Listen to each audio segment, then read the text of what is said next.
Buenos días, nosotros somos el equipo número 6 y les vamos a hablar sobre cómo elaborar un marco teórico en la investigación cuantitativa. Los elementos que cumple el marco teórico suelen ser antecedentes, bases teóricas, bases legales, definición de términos y operacionalización de variables.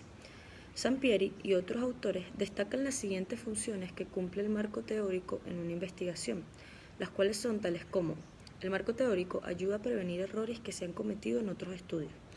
Orienta sobre cómo habrá de realizarse el estudio. Amplía el horizonte de estudio y guía al investigador para que se centre en su problema principal y así evitar desviaciones del planteamiento original. Documenta la necesidad de realizar el estudio, inspira nuevas líneas de investigación y provee un marco de referencia para interpretar los resultados de estudio. Una vez que ya planteamos el problema de investigación, el siguiente paso consiste en sustentar teóricamente el estudio, etapa que algunos autores denominan elaboración del marco teórico, la cual es parte fundamental de toda investigación y del análisis del problema. En este se identifican las fuentes primarias y secundarias sobre las cuales se sustenta la investigación, así como también amplía la descripción del problema e integra la teoría con la investigación y los factores que se estudian. Esta permite al investigador tener una visión completa de los planteamientos teóricos sobre los cuales se fundamentará el problema. Para Sampieri, el marco teórico, o también llamado revisión de la literatura, es un comprendido escrito de artículos, libros y otros documentos que describen el estado pasado y actual del conocimiento sobre el problema que estudia, es decir, que nos ayuda a documentar cómo nuestra investigación agrega valor a la literatura existente. Así como también para Tamayo, el marco teórico nos ayuda a organizar los elementos contenidos en la descripción del problema y este integra la teoría con la investigación y sus relaciones mutuas.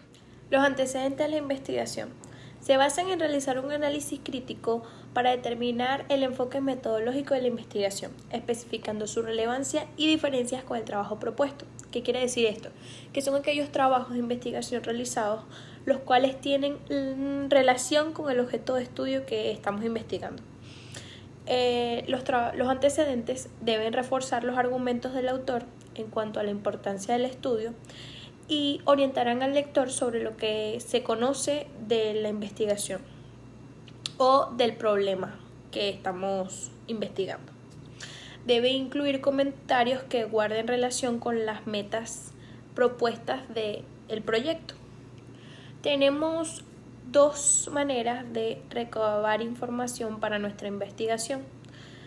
Tenemos los antecedentes de campo, que son los que tienen un enfoque experimental, de los cuales obtenemos datos exactos o numéricos de las distintas investigaciones de las que estamos obteniendo información. Y tenemos los teóricos, que son los que obtenemos información de libros, ideas o teorías que se exponen sobre el tema. En este caso vamos a orientarnos en un enfoque cuantitativo. El método cuantitativo para los antecedentes de la investigación están basados en una investigación empírico-analista. Basa sus estudios en números estadísticos para dar respuestas a causas concretas. Busca reconstruir el pasado de la manera más exacta y enfocada posible, por la cual de manera sistemática recolecta, evalúa y sintetiza la información, creando así conclusiones válidas para la investigación. Este tipo de enfoque posee ciertas características y la metodología aplicada debe primeramente tener datos que son observados por otros más que por el investigador mismo que está realizando el proyecto o la investigación. En este caso cuantitativo, que estamos hablando del enfoque cuantitativo.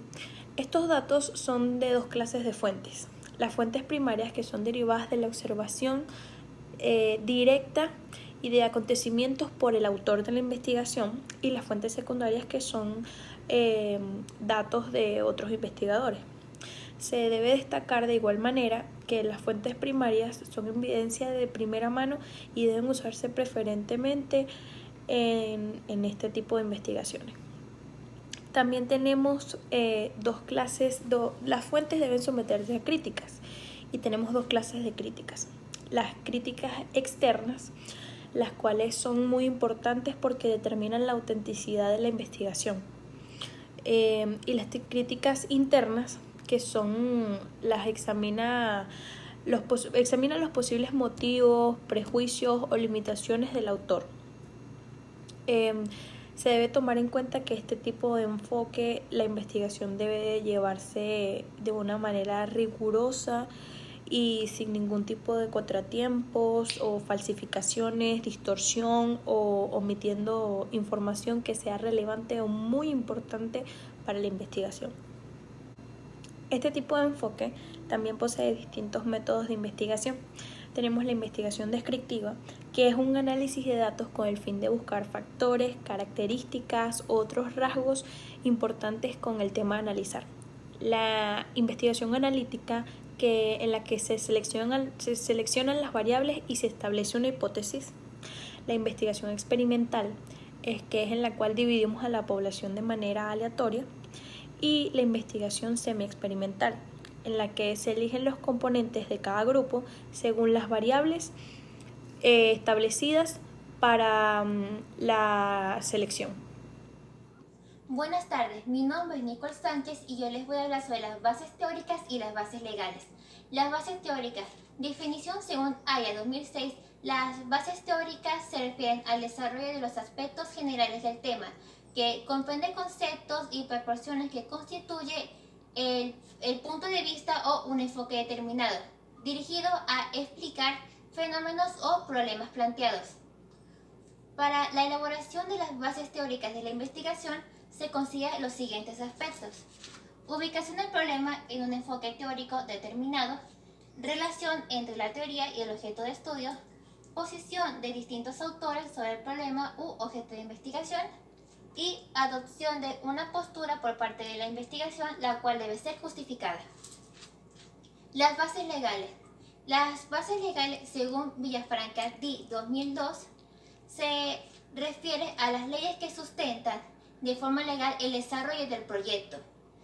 Y se explica que las bases legales no son más que nada que leyes, normas, reglamentos de algunas investigaciones que sean necesarias y además de que sean ameritadas.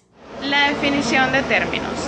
Es aquí donde se procede a presentar alfabéticamente las palabras o los términos básicos y compuestos que fueron utilizados en la investigación. Es decir, que aquí se presentan definiciones las cuales guardan relación con el tema de la investigación. La única diferencia que existe entre el glosario y la definición de términos es que el glosario se presenta en la selección de los anexos de la investigación, mientras que la definición de términos se presenta al final del capítulo 2. Por último, tenemos la operacionalización de las variables. Definir y operacionalizar las variables es una de las tareas más difíciles del proceso de investigación, ya que este es de gran importancia porque va a tener repercusiones en todos los momentos siguientes. Este es el proceso el cual se encarga de llevar una variable desde un nivel abstracto a un plano más concreto. Su función básica es hacerlas más tangibles, operativas, medibles o por lo menos registrables en la realidad. También es precisar al máximo el significado que se le otorga a una variable dentro de un determinado estudio. También tenemos que entender este proceso como una forma de explicar cómo se miden las variables que se han seleccionado.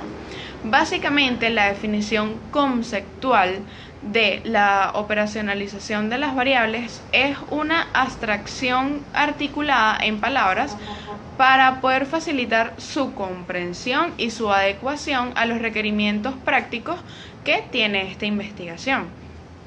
Si el investigador cuenta con varias alternativas para definir operacionalmente una variable, este tiene que elegir la que nos otorgue mayor información sobre ella, la que capte más su esencia y también la que se adecue más a su contexto y la que sea más precisa.